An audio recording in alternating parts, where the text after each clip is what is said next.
Hey everybody, Dr. Doug here at Bodyworks Physical Therapy, and it is Monday, March 30th, and doing a live video question and answer, kind of a teaching session on concussions.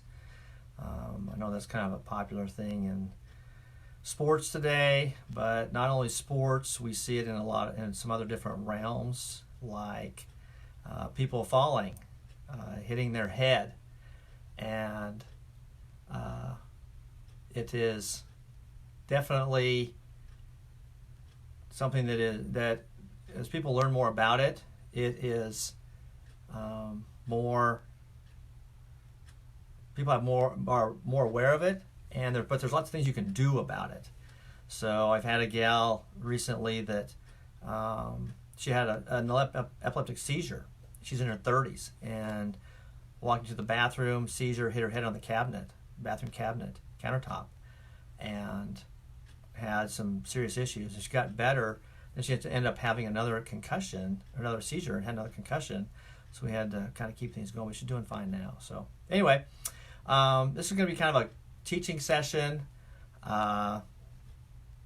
informational session, but also questions and answers. And so if you have a question, please type it in, and hopefully I can answer that or point you in the right direction to get your questions answered and the next step of what to do. So anyway, it's Monday morning. Just got done seeing patients for the morning, had a full schedule, had patients call to get in, and so we're moving and shaking. We're very thankful. We're open. We're safe. We've been running an ozone machine every night. We've been bombing the clinic, so it's literally almost sterile, clean in our clinic. We're washing in, washing out like Mayo Clinic transplant team does. So we're keeping everybody safe. So that's really good. Hopefully, we like to just keep that coronavirus at bay. So anyway, let's start on the concussions. Concussions can be, as some people say, I've got a couple of things on my computer I'm going to pull up. It's like, somebody dinged their head, got their bell rung, just kind of, you see in stars. That can be a concussion. And a concussion is technically the definition from the CDC. It says a concussion is a type of traumatic brain injury. So it's traumatic brain injury. It's not a slow action, it's traumatic, caused by a bump, blow, or jolt to the head that can change the way your brain normally works. And that is so true. And they say that every concussion is like a snowflake, because it literally is. People's symptoms, every symptom is different in different people. Some people have lots of eye problems. Some people have dizziness problems. Some people can't handle loud noises, loud sounds. Stimulating environments with lots of people just overwhelm them. They can't drive. They can't look. Some people can't look down at their odometer on their dashboard and then look up. That changing in view is hard for them. And so all these different things are combined can end up giving people problems. And the interesting thing is concussions can also occur from a fall or a blow to the body that causes the head and brain to move quickly back and forth. So say, for example, like a football player. A football player is running, they get hit in the chest, and their head snaps forward and back. Okay, their head doesn't even get hit, but this gets stopped, but their head whips back and forth. That can be a real issue. And there's, the brain is like a jello-like substance, and then it's covered by the skull. But the skull prevents trauma from the brain. But the one thing is the skull does not absorb shock and forces very well. It doesn't. It's not soft. It's hard.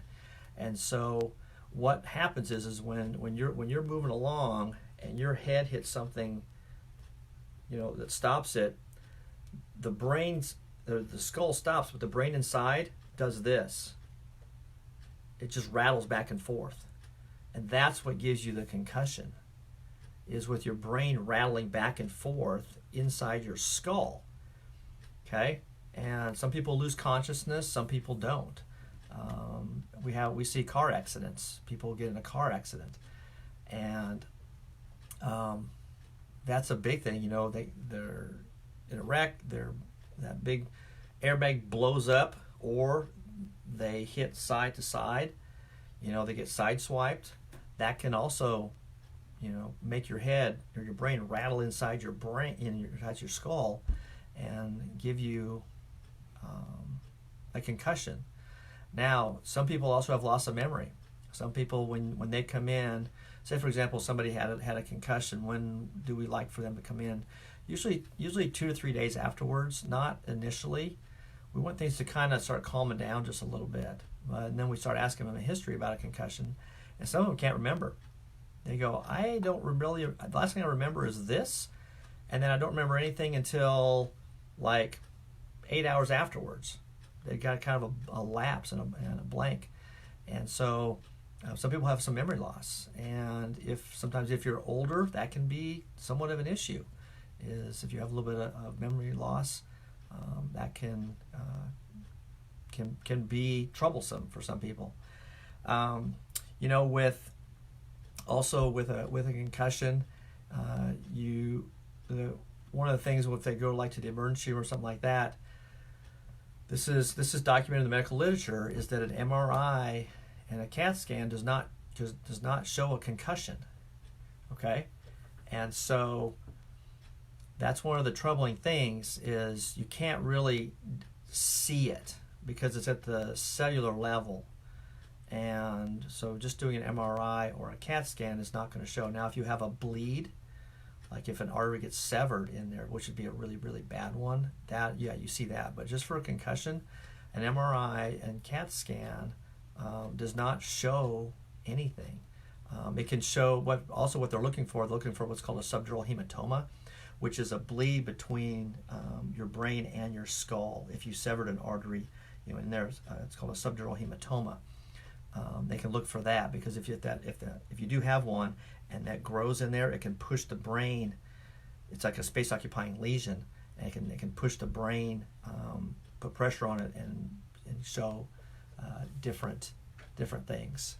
So anyway, I just want to let you know about an MRI and a CAT scan doesn't show anything regarding a concussion.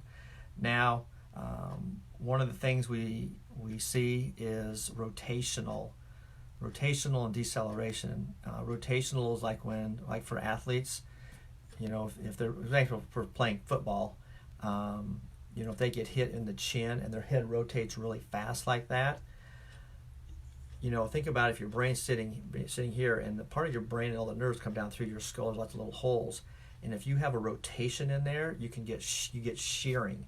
You get shearing of the cells in there, and that can really cause some problems, as opposed to just a straight head-on, doink type of thing. A rotational type of injury can cause some issue. That's why you always want to take a really good history, saying, what happened. And they said, well, I was running on the end playing football, and I just got clocked, or I hit my head, I fell straight down and hit my head on the ground, or I was in a car accident. So you can see whether it's head-on or if it's rotational. Now, the good news is that with most athletes, 80% of concussions will resolve within 10 to 14 days. So that's really good news. But we're seeing the patients that you get out that 2-3 week mark and they're still having some issues. That's what we're seeing. But there's a lot of things you can really do for people. And when you have patients come in, different symptoms of a concussion. They can have headaches. They can have insomnia, where they can't sleep, or they sleep quite a bit. But initially, shutting down for a day or so, and not having any screens, not having any stimuli, that's a really good thing. They also can have a lot of difficulty concentrating, where they can't focus very well. And one thing we've found in school is kids that have had a concussion have a really struggle with math and foreign languages. Yeah, counting, processing, and then foreign languages. Those areas just kind of don't do very well. But think about that if that's in an older person and they have to take medication twice a day or every other day. They have a concussion. Sometimes with numbers and math, that can be a little troublesome. So you have to be aware of that. They can have impulsiveness. Their actual personalities can change. It's like sometimes they don't have a damper on things, and they'll say things. They're just out of character for them, and they'll have mood swings, high and low, crying, or some people get depressed, nausea. Sometimes they say like their brain's in a fog. It's like they just can't. It's just not clear. That's a real common thing, is fogginess. And sometimes with the testing, we actually ask them, when we do a certain maneuver to test something, we ask them, any headache, nausea, dizziness, or fogginess. Those are 4 things that we ask. And fogginess can be a real troublesome issue. Dizziness. Think of dizziness. Think if you're driving down the road and you have to look in your mirror and then look forward, and then look in your mirror here and then look forward, and then look in your other mirror and forward. That just those turning your head a little bit, that can really give you, that can really be troublesome. I have had some people, when they go grocery shopping, they have to go, they have to walk down the aisle with their head down, then they'll stop, then they'll look, and then they'll put their head back down to walk, because they can't handle all the input from the grocery store and all the colors and all the products and stuff like that. We had one gal that she had trouble driving down K-15 from Wichita down to Derby. She was driving south, and there was a train on her right coming this way, coming the opposite way, and she literally had to pull over and stop until the train went by, and then she could get back on the road and drive, because just that constant input was giving her some trouble. Trouble finding words. They just, it's like, guess the word. That's like Pictionary. They know what they want to say, but they can't find it. Sensitivity to light and sound is a big one. We have people that come in hats and sunglasses, just to destimulate their brain, vision, and stuff like that. And so when we see a patient, with concussions, we're gonna do some different testing on things. We're going to test their eyes and their balance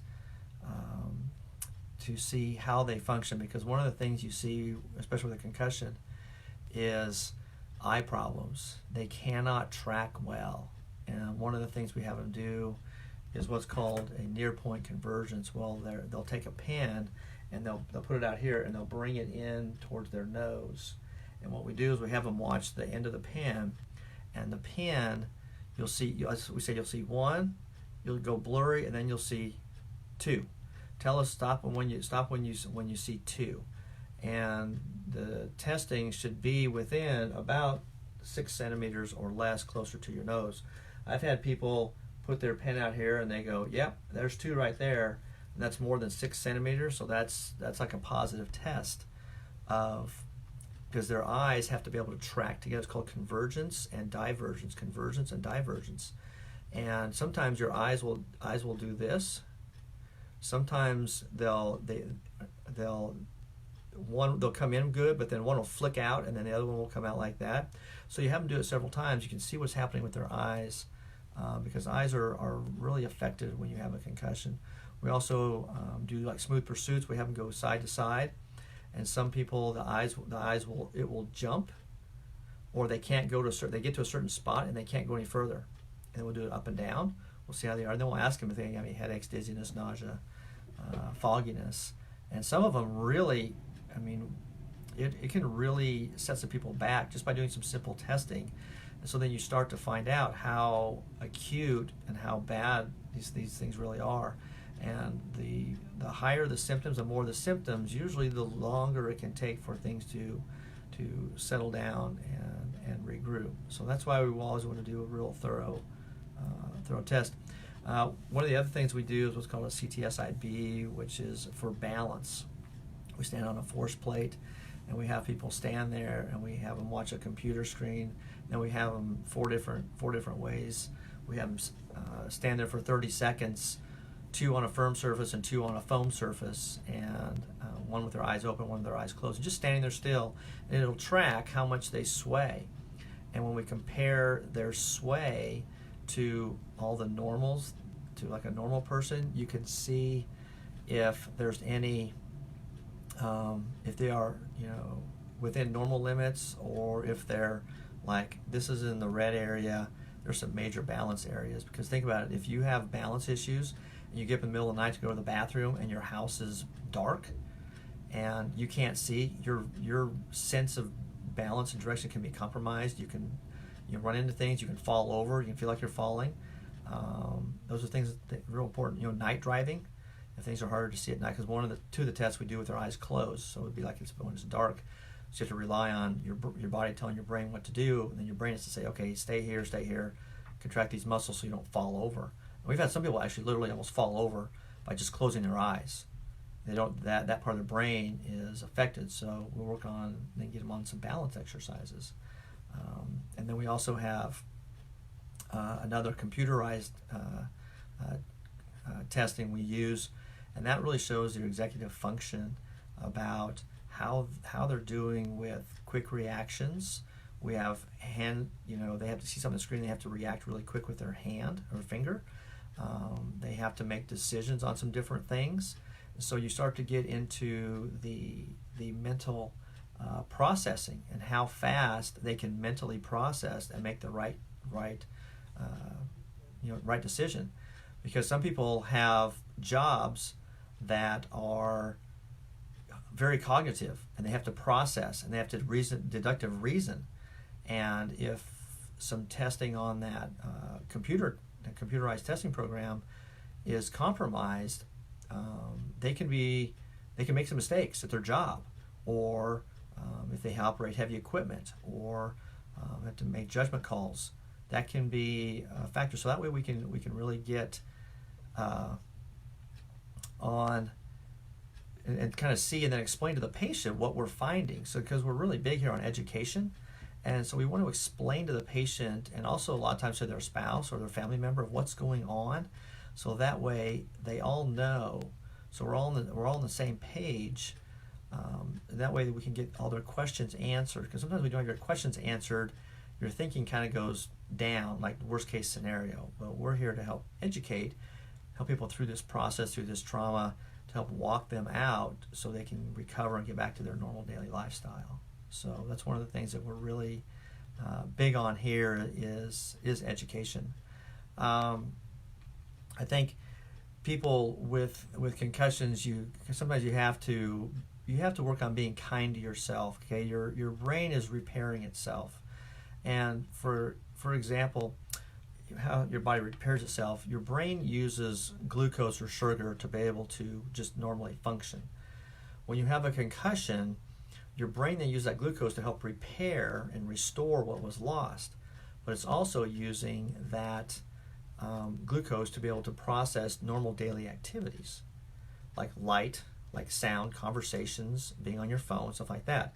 And so you have two things pulling on the glucose to help you repair your brain. So that's why initially it's important to shut some of these other things down, and you may not be able to do school or work quite as well for a little bit of time, so your body has energy to be able to come over here and repair itself.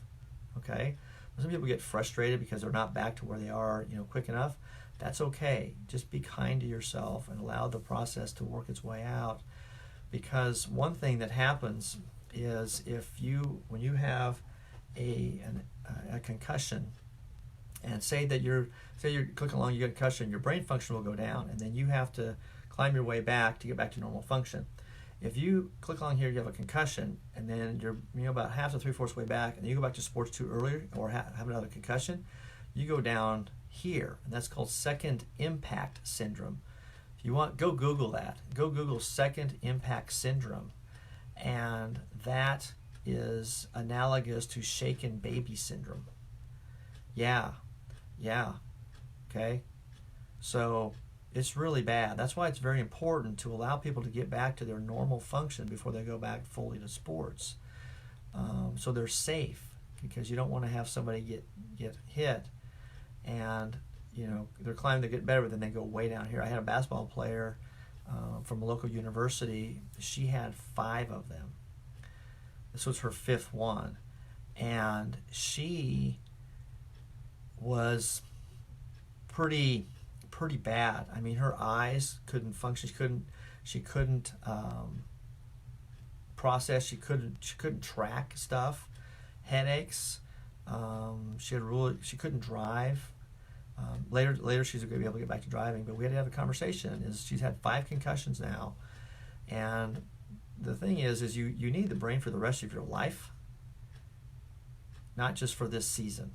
So you have to take kind of a long-term look at these things to be able to get the big picture on a concussion, because you need a brain in your 20s and 30s and 40s and 50s and 60s and 70s. And there's some research out there that shows somewhat of a correlation between more concussions you have, the higher the chance you may be of getting Alzheimer type symptoms. And you don't want that. You don't want to be literally losing your mind in your 60s. I mean, you still got another 10, 20 years to go. You got, family and grandkids and things you want to do and travel. But if you didn't take care of your brain when you were younger, you said, I'll be fine, don't worry about it, I'll just go back, I just got my bell rung a little bit. That can have definitely some long-term effects. So I just want to, that's a real important thing that we help people understand, is the long-term process on this thing. And so they have an expectation, because some people's expectation is they have to be back in a week and a half. No, it might be a month and a half, and that's okay, just as long as you're safe and things are working well. So anyway, you also have to look at, when you have concussion, look at neck cervical issues, because it's a lot of times you get like whiplash type of symptoms. So we have to look at necks, see if they have a whiplash, facet issues, disc issues, something like that. If there's any arm pain, nerve pain, things like that. So it's not just a concussion. Sometimes it's upper extremity, neck issues that you have to work on also. So anyway, coming down to the last 5 minutes or so, one of the things that we use here that works really good is a pair of concussion glasses. Okay, now I'm gonna put my glasses on, so watch. Yeah, aren't these cool? They look like Elton John. We got some other ones that are kind of rounded. They look like Bono from U2, but they're really cool. But what these do is these just kind of take life and they turn down the volume. Okay, because there's a lot of times when we put these on patients, we'll give them probably, 5, 10, 15, 20 seconds. And you can just kind of see the demeanor kind of go, it kind of just calms them down. And what it does, it decreases the stimuli that's coming into your eyes. Remember that whole glucose thing where the glucose is using to try to rebuild and repair the body? It decreases the input here, so the body doesn't have to use as much glucose here to process what's going on. They can use it over here to help repair. And these are really important to have, like when people that have computer screens, okay? This helps dim the brightness of the screens so it's not as stimulating to the brain, because computer screens are pretty stimulating to the brain. That's why you don't really want to be on your phone before you go to bed, because it kind of stimulates and lights up some parts of your brain that's hard to calm down before you go to sleep. Okay? So, but the concussion glasses are kind of a game changer.